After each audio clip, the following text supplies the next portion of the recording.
So if people are making their purchasing decision based strictly on online reviews, they're not getting the full picture. Okay. That's my Yeah, my opinion on it. that's definitely true. I mean, reviews is, to me, someone who lives this stuff every day, reviews is like it's like a first pass judgment call. Okay, this company has a lot of reviews. It takes time to get reviews, so they've been around a while. They have a good rating, so at least they're not pissing everybody off. But that's not where my decision making would stop. And certainly for something, painting is a little less risk than getting a home built for you, or renovating your entire house. Right. So in those situations, people automatically will do more research, more due diligence. They'll be a lot more I don't know, is the word scrupulous about their decision. But I can see the engineer, I could see that working out okay for the engineer. And I would like,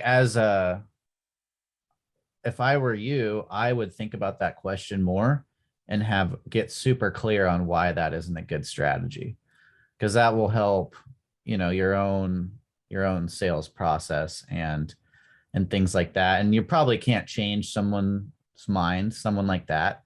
They defined a formula. They just then they implement the formula, and that's it for them. But for you, you should have a really clear internal answer to that of why that's not a good strategy. Yeah, absolutely. And a lot of that comes out of that appointment. You're going to get there in front of somebody and you're going to find out what their particular pain points are. For example, I just talked with a lady this morning and I told her I'd like to put my smaller crew on your project. And so it'll take us approximately a week to complete the job instead of being in and out in a couple of days. And she said, yeah, that's great. Quality is more important than speed to us. She heard what she wanted to hear. I didn't tell her necessarily that I would compromise quality if I put my bigger crew on your project. But I worked the process and I listened to everything that she was concerned about. And we talked heavily about quality. And I said, so the end result of that, based on this lengthy conversation, is I'm going to put my smaller crew on your project. Now, if I had framed that different and said, I'm sorry, I have limited resources right now, I can't send you my full-size crew, I can only send you my small crew, she would feel slighted by that. She wasn't getting the full experience, but instead she's getting the premium experience, all because of how you framed it. But I was able to sort of tweak that to my advantage, because I need a job for my smaller crew. And my big crew is tied up on several jobs right now. So those are the kind of decisions that you can only make when you're in front of the customer. But those are also the kind of decisions that, if they're going to hire it, all 5-star companies are the same, they're probably not all offering a similar experience. There's a lot of one-man paint crew, just a small mom and pop, maybe one person working with his wife. I know a lot of my subscribers are that business model, husband and wife team.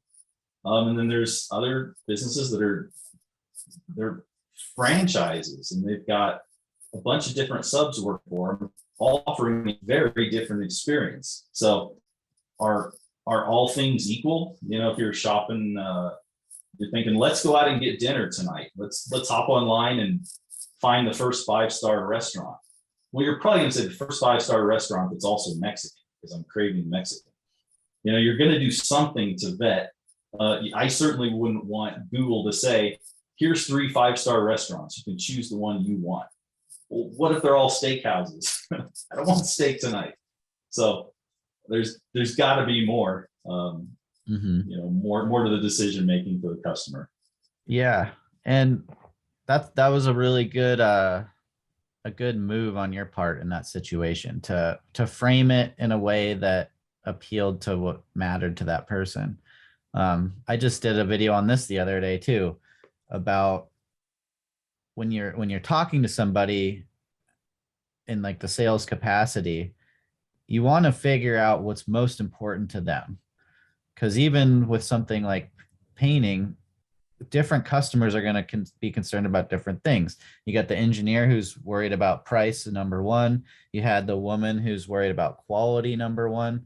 And once you find out what that thing is, everything else that you say can just be related to that, and you could use it to your advantage even later in the project. It's like, oh crap, we're experiencing delays. Like, it's like, hey, we're going to have to take a couple extra days. We just want to make sure everything is perfect.